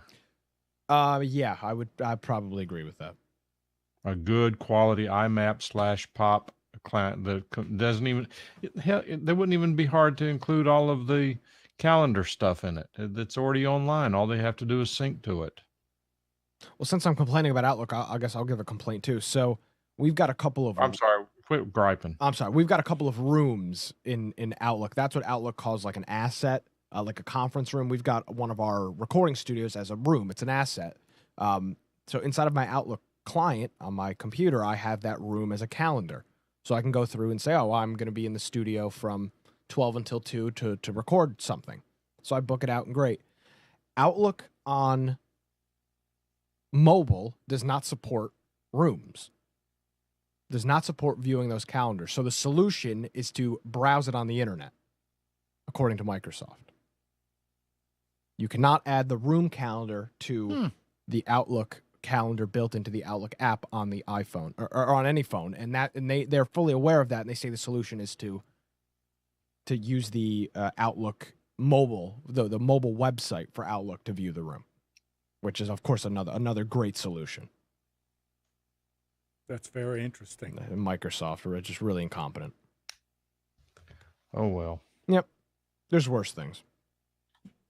You could be a Taylor Swift playing music. There goes Taylor Swift. God. I think Mike has a crush on Taylor Swift. That's what it sounds like. Yeah, that's what it is. I have a crush. I just really love hearing her sing. Oh, boy. All right. She did in my ears, I never forgive. So listen to this. Microsoft is stepping up its efforts to protect Windows users from programs that use fear to convince people to buy or upgrade products. It says the Redmond company is taking aim at all software that use scary messaging to convince people to upgrade to a paid product that purportedly fixes a problem detected by a free version. Specifically, it is targeting registry cleaners and optimizers, which Microsoft previously didn't endorse, but also didn't blacklist them as unwanted programs or malware. That will change on March 1st. It says that we find this practice problematic because it can pressure customers into making unnecessary purchase decisions. Says a member of the Windows Defender security research team. And from March 1st, Microsoft Windows Defender and other security products will classify programs that display coercive messages as unwanted software, which will be detected and removed. So that will be very interesting. I mean, we are beginning to see control. It's for we're trying to make your life better. Of course, we're trying to protect you, and yeah, I mean, this is a little bit too much control. I hope they will that there will be something there to circumvent that. But Microsoft is Microsoft and will always be.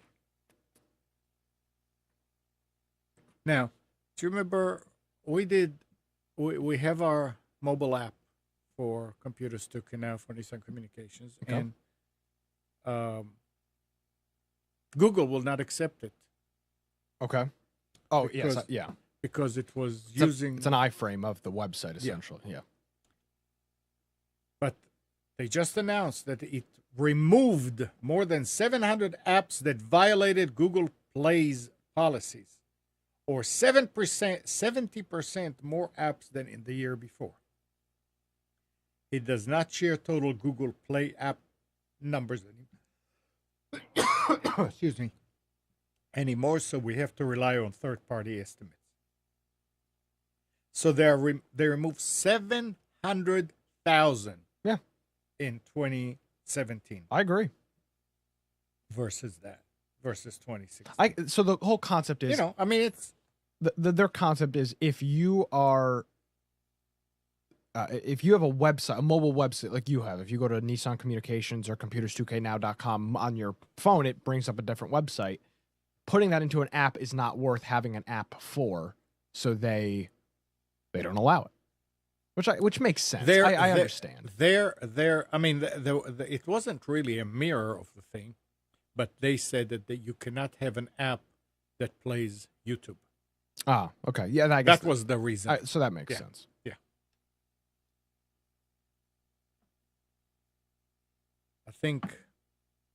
I don't remember if it was Mike or it was Param years ago that said, Amnon, the best app for computers 2K now is a shortcut. Oh, yeah. That's it. You just need a shortcut.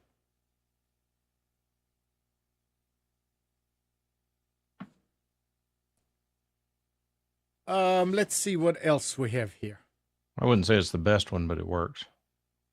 Well, I mean, it serves the purpose, and that's it.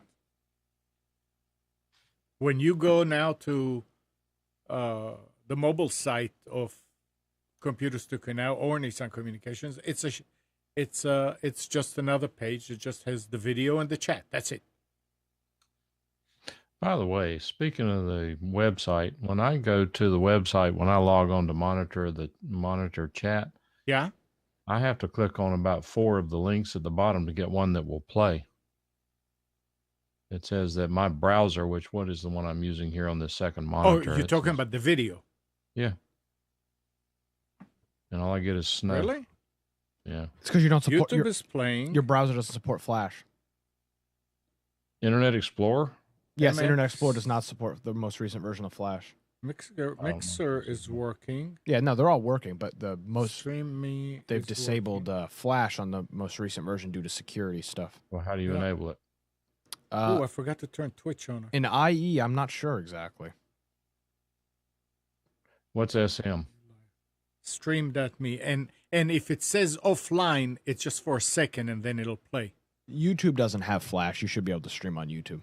They're No, HTML5. click on YouTube, and it says your browser does not currently recognize any of the video formats available. Click here to visit our frequently asked questions about HTML5 video. Yeah, so the browser doesn't even support HTML5. And you're an Explorer, Yeah, the latest? I don't know. It's on Windows 7. Interesting. What version? I don't know what version it is. I mean, it's a throwaway. I wouldn't use it for anything else. But Interesting.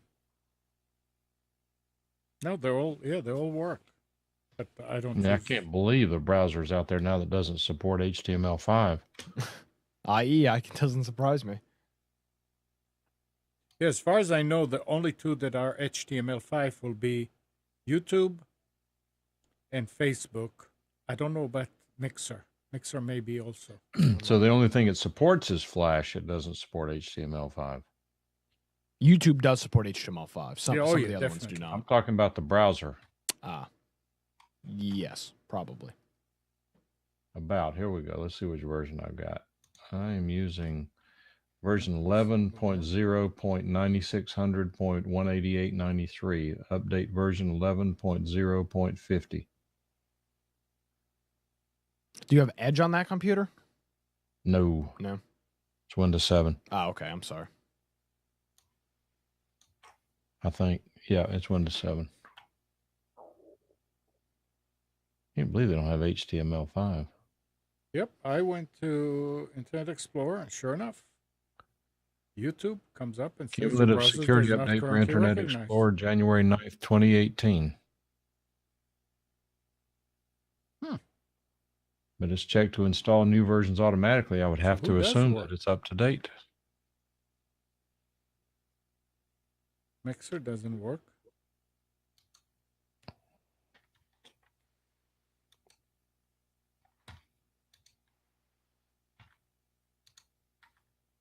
It doesn't matter. Stream.me works.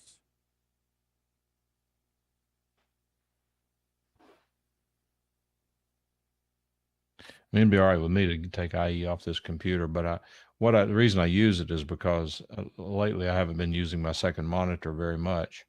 Oh, What happens because I log into this computer from the office with RDP, and what happens is that if I forget to close that browser in the right monitor when I get to the office, it's a pain to get to that browser that's open on the right screen, so I just leave it. Mike, did you click on ULive on channel 6? I get it to work. I don't remember. Yeah, I know, which but one with channel 6, the ULive, it's like about 2 seconds delay. That's all. So channel 6 is the one you like best? ULive, well, I mean, it's 2 seconds delay. It's working. Yeah, I know. I'm surprised to see it working because they were Flash all along. But yeah, with the Explorer, you're right. YouTube is not working. I don't know why. I don't think YouTube supports IE anymore as a browser. Let's see. Well, it's if the browser doesn't support HTML5, it has nothing. I mean, that's IE's choice. I don't know. Let's see. This is according to YouTube, their system requirements. In order to watch YouTube videos, make sure you have the most up-to-date browser, operating system, and a good internet connections. The most recent versions of Google Chrome, Firefox, Microsoft Edge, Safari, or Opera. Oh, so they don't even mention they don't support IE. Now, and it makes sense that they don't support IE because Edge is the de facto now. Yeah, I don't have. Well, I suspect that what's happened is that Microsoft has intentionally not upgraded the Windows 7 version of IE because they're trying to force you to use Edge and that. Which, again, for this purpose, I wouldn't waste my time. I've got Chrome and Firefox on this computer, and they're updated and they work fine. But for example, I'm logged into the Hangout with Chrome. And I'm not going to open another tab with the show and then drag that tab over to another computer and all that crap. And I use Firefox for accessing my work email. It's already set up, so I'm not going to screw with that either, because I would end up leaving it on the right monitor and it's pain. So i.e., the only thing I open it for is to monitor the show on the right monitor. When I'm looking over like this, I'm actually looking at the right monitor. I had Vivaldi on here. I could use that. I don't know if I still have it on here. No, it's still on here. Let's see if that'll work.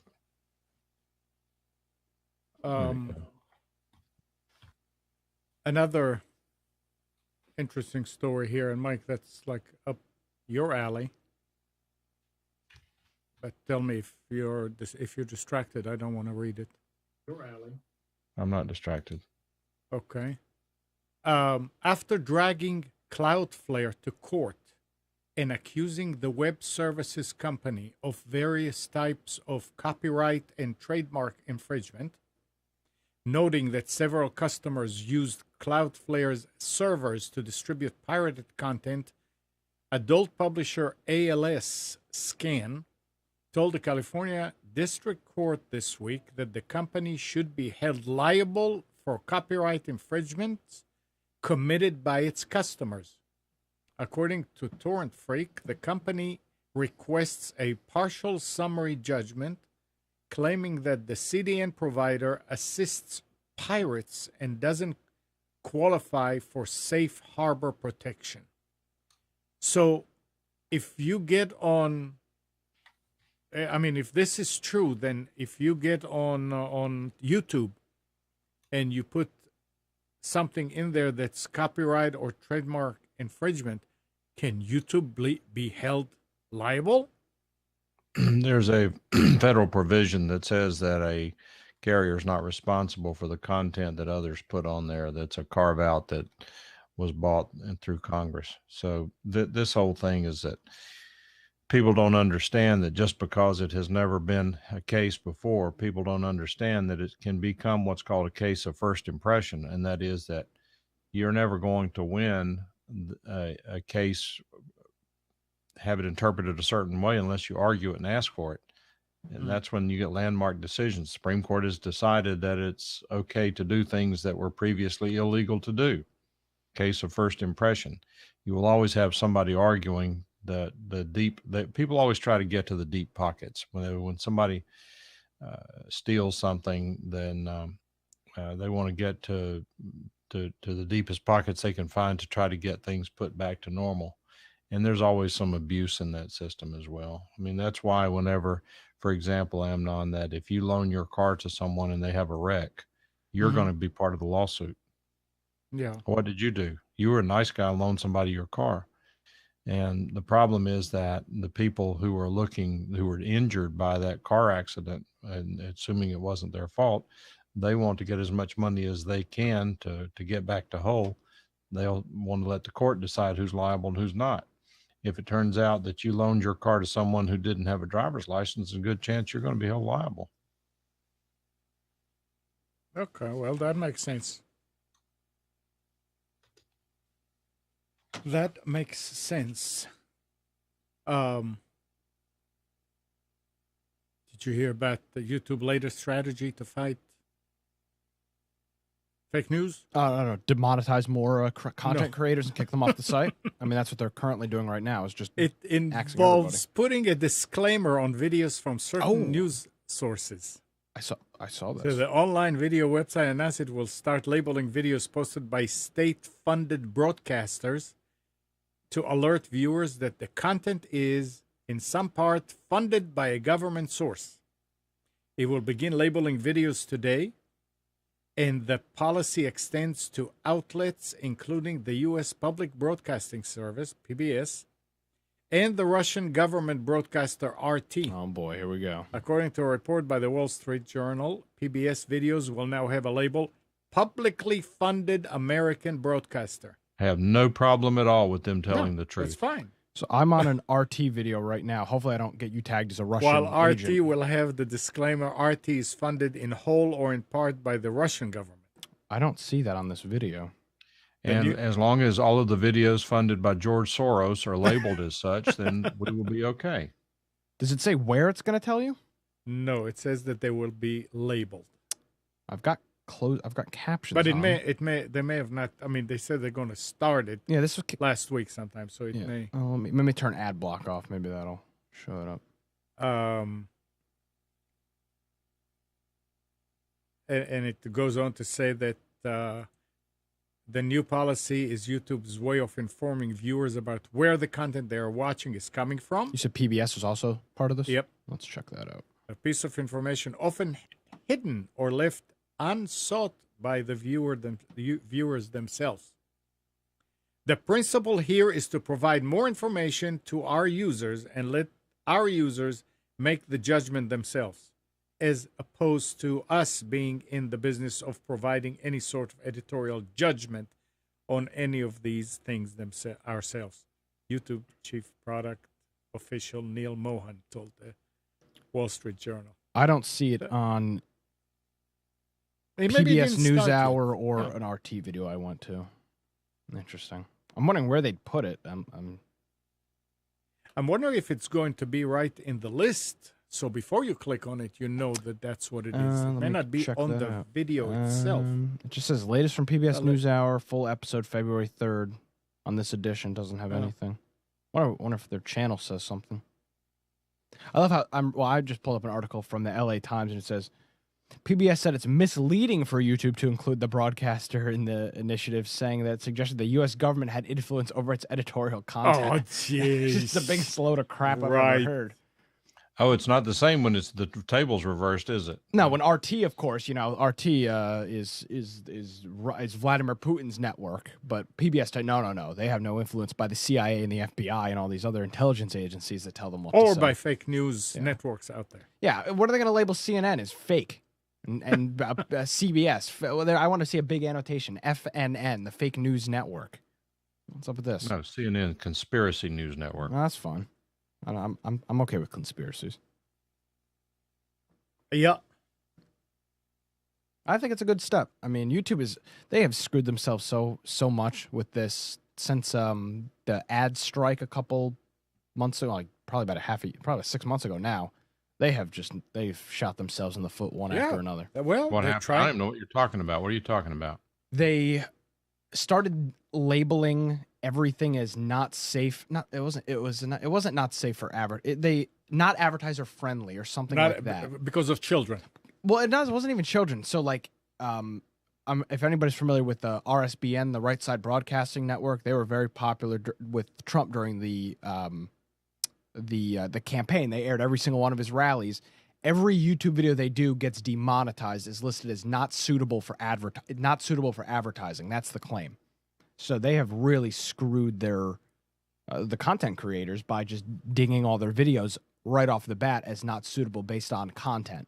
So they, for example, aired the State of the Union. RSBN aired State of the Union, and they posted a picture on Twitter that video was deemed not suitable for advertisers.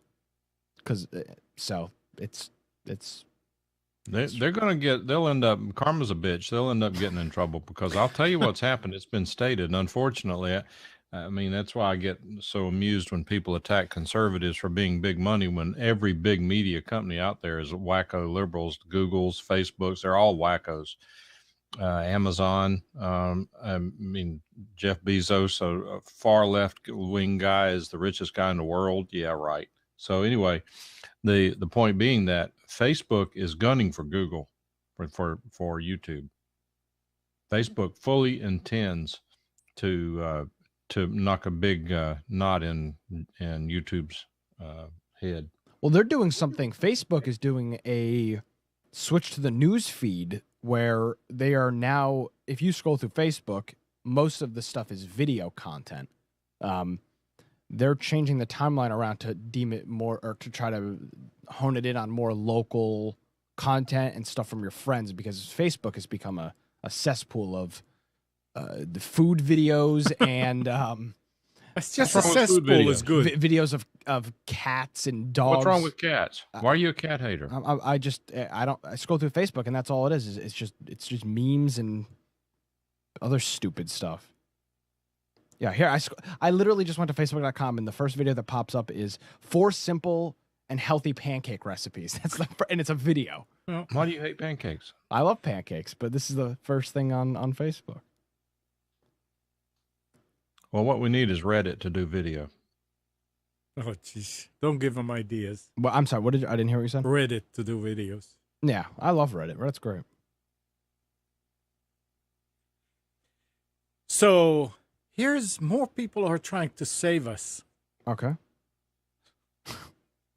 On Wednesday, the beleaguered credit reporting agency Equifax Yay. launched a new service to protect people from the risks of identity theft that the company vastly magnified with a breach of over 145 million. The service, called Lock and Alert, is fronted by a mobile application and a web application. It's intended to allow individuals to control access to the credit report on demand. Lock and Alert allows you to lock and unlock your EIS credit report, which is the Equifax credit report. The services terms of service agreement states locking or unlocking your Equifax credit report usually takes less than a minute, except when it doesn't. So people tried it, and it did not work. And it just timed out. So I don't understand a company that takes stuff like that after all this mess that they had and don't test it. I mean, put it in beta, give it to, put it out there, and it doesn't work. Oh, I've got a great idea. They should bring back the chief security officer, the one with the music degree from Berkeley, to play violin. Yeah, to play violin. She could be the head of this department as well, just like she was the security officer with a music degree from Berkeley. That's her degree, according to her LinkedIn profile. I know. So, I mean, that's who they should bring back. That would be fantastic. I'd feel real secure. It'd be great. Ridiculous. Yeah. I'd go get a job there. I'm a security expert. I know how to log into Windows. It is, but to tell you the truth, it is really nice since that happened and we froze the credit reports on the 3 or 4 services like that. Uh-huh. No junk credit cards coming in, no more offers, leave me alone. It's nice. One time I remember I was trying to get something and I had to get credit for it. And it came back and said, I'm sorry, we're sorry. We can't get into your report because it's frozen. I mean, they knew that it was frozen, and if we can't find out what it is, we can't issue it. And I said, that's fine, never mind. I'm leaving it like that. All right, guys, I got to go. Where you going? I got to eat. What do you mean you got to eat? For what? What time is it, Amnon? No, you don't have to eat. No. All right, I'll be back in a half hour. No. It's that time of day again. Isn't it, Mike? It is. It is. All right. So other than I've got to eat, do you have anything else to add? No, I'm worn out. You're worn out. Okay. Nick? Anything you want to add? Yeah. Happy birthday again. Thank you very much. Thanks for having me in studio. Oh, it was great. He asked me if he can come into the studio. Well, of course. Can you believe that, Mike? What am I going to do? Just show up? Sure, Yeah. we're raising him right, Amnon. I don't understand. I'm not going to just show. I should have shown up at 3 o'clock in the morning. Hey, I'm here for the show. Yeah, that's fine. Welcome back. Yeah. Got to prepare. I mean, I didn't know that Nick is going to stay with the family. So I figured he would want to stay either with you, Mike, or with us. So I figured, okay. But he also wants to go and probably spend time outside. So I made another key for the house. Oh, my And God. I wrote down the security code This. so he can come in. And it was fine. I mean, the next time, whenever. Oh, my Well, his God. mom and dad drove all the way down for his birthday. Yep. He ought to spend a little time with Oh, him. absolutely. I agree 100%. And they are very nice people, too. Well, yes. Thanks Nick, for having us you've over got for dinner. Great parents. Yep. They enjoyed All your right. hospitality. Oh, you're welcome. Good folk. Okay. So, good morning, Kathy, Hannah, Nabil, Mac, Norm, Katie, and Donna. Thanks, everybody, for tuning into Computers 2K Now. We hope you enjoyed and maybe learned something from our time together. Remember to practice safe computing. Back up your hard drive and update your virus scanner. We'll be back here next Sunday at 9, but you can always reach us at computers2know.com. While you're at it, like us on Facebook and subscribe to our YouTube channel. Tomorrow morning at 10, it's a new show that we're doing called Our Review. It's about eating healthy, eating clean, and all that kind of stuff. Tonight at 7, Pre-recorded show. Nick is hosts Against the Norm on Wilmington's Big Talker 106.7. And you can listen on TuneIn. See you, everybody.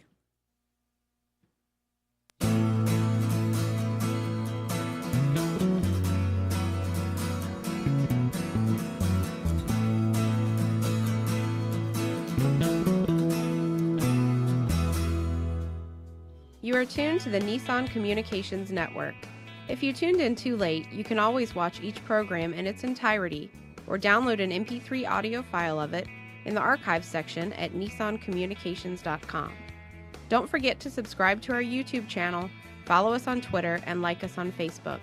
Sponsored by Telestream's Wirecast software, StreamingGear.com, Carolina Apparel, and DeltaForce.net.